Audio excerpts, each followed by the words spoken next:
Parfois, des personnes malveillantes peuvent faire éruption dans votre vie. Et la plupart du temps, personne ne sait jamais vraiment comment réagir à cette situation où quelqu'un va chercher à nous rabaisser devant les autres.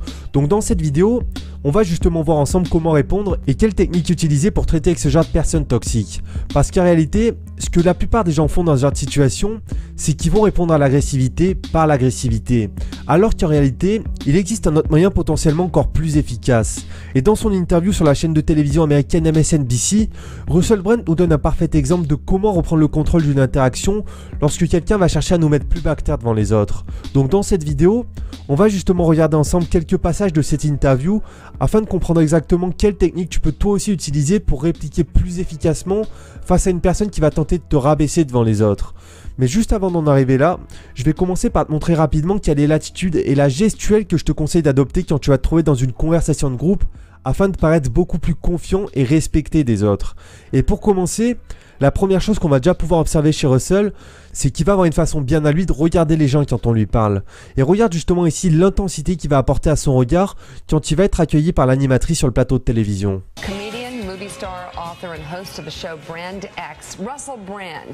Donc, la première chose qu'on peut observer ici, c'est l'intensité qu'il va mettre dans son regard.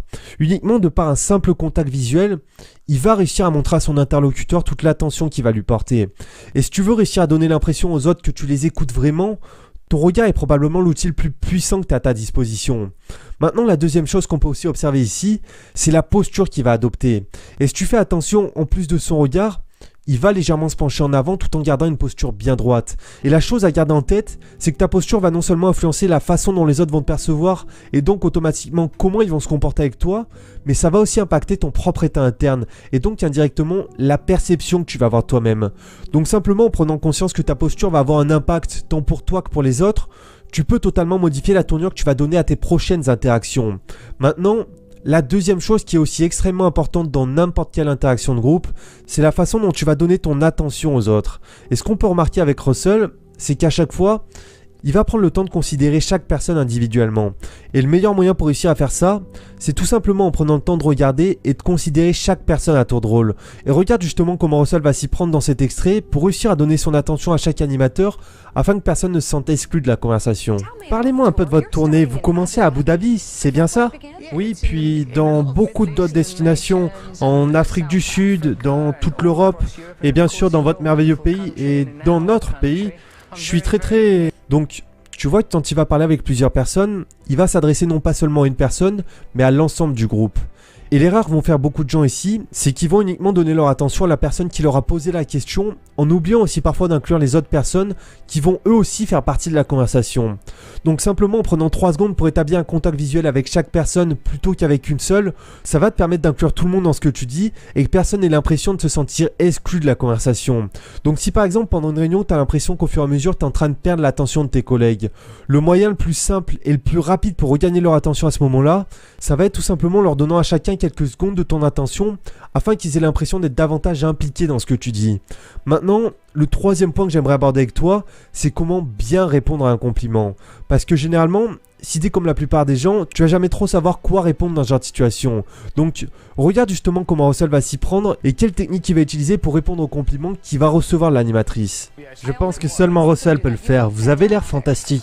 C'est un compliment très gentil, vous êtes aussi très belle. En fin de compte, on peut voir qu'il va non seulement accepter le compliment de l'animatrice, mais il va aussi en profiter pour la complimenter à son tour. Et plutôt que de dire un simple merci comme l'aurait fait la plupart des gens ici, il va souligner et mettre en avant un point qu'il apprécie chez elle. Maintenant, parfois, malgré tous les efforts que tu vas faire, certaines personnes ne vont tout de même pas se montrer très sympathiques envers toi. Et forcément à ce moment-là, certaines tensions peuvent apparaître. Donc ce qu'on va voir maintenant, c'est comment répondre à ce genre de personnes qui vont chercher à te rabaisser devant les autres. Qu'est-ce que tu peux leur dire pour réussir à reprendre le contrôle de la conversation sans avoir l'air d'être un idiot? Et la première chose à réaliser ici, c'est que ton principal atout dans ce genre de contexte, ça va probablement être ton langage corporel. Par exemple, regarde comment Russell va gérer son interaction avec Brian, qui est l'animateur que tu vas voir en face de lui, quand il va essentiellement chercher à le rabaisser. Quel drôle d'accent, vous savez, quand je le vois en personne, ça va. Même quand je le vois dans son émission de télé, j'arrive à le comprendre. Mais sur la radio, dans ma voiture, je n'arrive pas à comprendre une seule de ses blagues. Vous ne pouvez pas me comprendre? Donc, Ici, on voit que l'animateur fait un commentaire pas très sympathique à Russell, ce à quoi il va répondre « Vous ne pouvez pas me comprendre !» Et c'est justement la première étape qui va te permettre de répondre à quelqu'un de malveillant. Simplement, en répétant exactement ce qu'il vient de te dire, tourné sous forme de question, tu peux réussir à freiner la personne dans son élan. Pourquoi ? Parce que premièrement, tu vas lui montrer que tu n'as pas peur de la confrontation, et deuxièmement, tu vas exposer au grand jour ce que lui essaie de te dire tout bas. Le tout lié bien sûr à un langage corporel assez ferme, et simplement de par ton regard, en regardant la personne droit dans les yeux avec un regard fixe, tu peux lui donner la sensation que tu comprends ce qui se passe, et ça va parfois suffire à la dissuader d'aller plus loin dans sa provocation. Maintenant, la deuxième solution, c'est que plutôt que de rentrer dans la provocation, tu peux aussi tout bêtement ignorer cette personne. Et si on reprend l'exemple de Russell, on peut voir qu'à partir du moment où Brian va l'avoir provoqué, il va tout simplement ne plus lui porter d'attention.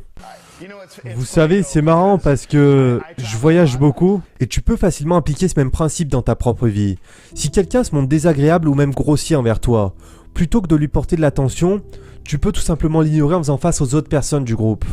Maintenant, la troisième solution, qui est probablement la plus puissante, c'est le silence.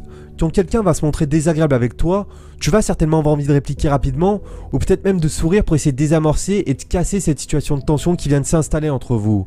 Mais la meilleure réaction que tu puisses avoir à ce moment-là, c'est tout simplement de laisser volontairement un long silence pesant s'installer, tout en regardant la personne droit dans les yeux jusqu'à ce qu'elle comprenne qu'elle a clairement dépassé les bornes. Maintenant, parfois, ces signaux vont pas toujours être entendus et compris par les autres, comme dans le cas de Russell où, malgré tous les avertissements qu'il va envoyer aux animateurs, ils vont tout de même continuer à le rabaisser, à lui manquer de respect, comme dans cet exemple où l'animatrice va encore une fois oublier et appeler Russell par un autre prénom que le sien. Feriez-vous une thérapie avec Willy Brand? Avec qui? Avec lui, feriez-vous une thérapie? Ou encore, quand ils vont tous commencer à parler de lui à la troisième personne, comme s'il n'était pas présent dans la pièce. Je pense que c'est ma première brand experience. Oui. Je pense qu'il ne nous écoute pas. Il veut juste en quelque sorte tout prendre. Donc, malgré un regard insistant et de nombreux autres avertissements non verbaux, on voit que les animateurs vont continuer à se montrer pas très sympathiques envers Russell. Et plutôt que de s'énerver contre eux, il va plutôt poser ses limites et faire comprendre directement aux animateurs quel est le comportement qu'il aimerait voir changer.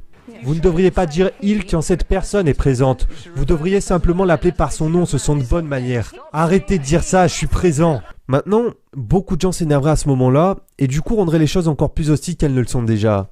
Mais la clé ici, c'est que plutôt de s'énerver et de critiquer la personne qui te manque de respect, tu vas plutôt devoir attaquer le comportement de cette personne. Si tu traites quelqu'un d'idiot, forcément à ce moment-là, il va se braquer, il va chercher à se défendre. Pourquoi ? Parce que tu vas attaquer non pas son comportement, mais directement sa personne. Mais si à l'inverse tu lui dis plutôt « arrête de m'appeler par ce nom » ou « ne me parle pas sur ce ton », cette fois-ci tu lui indiques clairement quel comportement tu attends de lui sans attaquer sa personne. Et forcément en agissant de cette manière, ça sera beaucoup plus facile pour toi d'obtenir ce que tu veux. En fin de compte, tu dois vraiment apprendre à faire une distinction entre la personne et le comportement de cette personne. Si tu te défends en attaquant sa personne, alors forcément tu vas avoir beaucoup plus de chances qu'elle se défende et qu'elle s'énerve encore plus. Mais si tu te défends en critiquant son comportement et que tu lui expliques exactement comment tu aimerais qu'elle change, alors cette fois-ci tu auras beaucoup plus de chances qu'elle t'écoute et donc d'obtenir ce que tu veux. Maintenant, bien sûr, tout ce que fait Russell dans cette interview est assez difficile, mais le simple fait de rester calme et de ne pas perdre ses moyens est justement la seule et unique manière de reprendre le contrôle de toute interaction. Si tu t'énerves, tu perds. Si tu restes calme, alors forcément tu auras beaucoup plus de chances d'obtenir ce que tu veux et donc de reprendre le contrôle de la conversation. Parce qu'être calme ne signifie pas nécessairement se laisser marcher sur les pieds. Simplement, de par ton langage non verbal, tu peux imposer plus de respect tout en restant calme. Et la plupart du temps, simplement de par un simple regard fixe combiné à un long silence pesant, tu peux réussir à casser l'élan de la personne qui essaie de te rabaisser. Mais si ça suffit pas et qui continue à te provoquer, alors à ce moment-là, tu peux poser tes limites et lui expliquer exactement quel est le comportement que tu aimerais voir changer, encore une fois tout en restant calme, mais tout en étant assez ferme. En tout cas, j'espère que cette vidéo t'aura plu. Si t'es pas encore abonné à cette chaîne, alors abonne-toi dès maintenant en cliquant sur le petit bouton rouge juste en dessous. Chaque semaine, je sors une nouvelle analyse comme celle-ci afin de te permettre de devenir une personne beaucoup plus charismatique et plus confiante. Donc si tu veux être certain de ne manquer aucune vidéo, abonne-toi à cette chaîne. Et bien sûr, tu peux aussi tout simplement me laisser un petit pouce bleu ou même un commentaire, simplement pour me montrer que tu as apprécié cette vidéo et que tu soutiens mon travail. En tout cas, merci d'avoir été avec moi jusqu'au bout, et quant à moi, je te dis à très bientôt pour une nouvelle vidéo. Ciao ciao.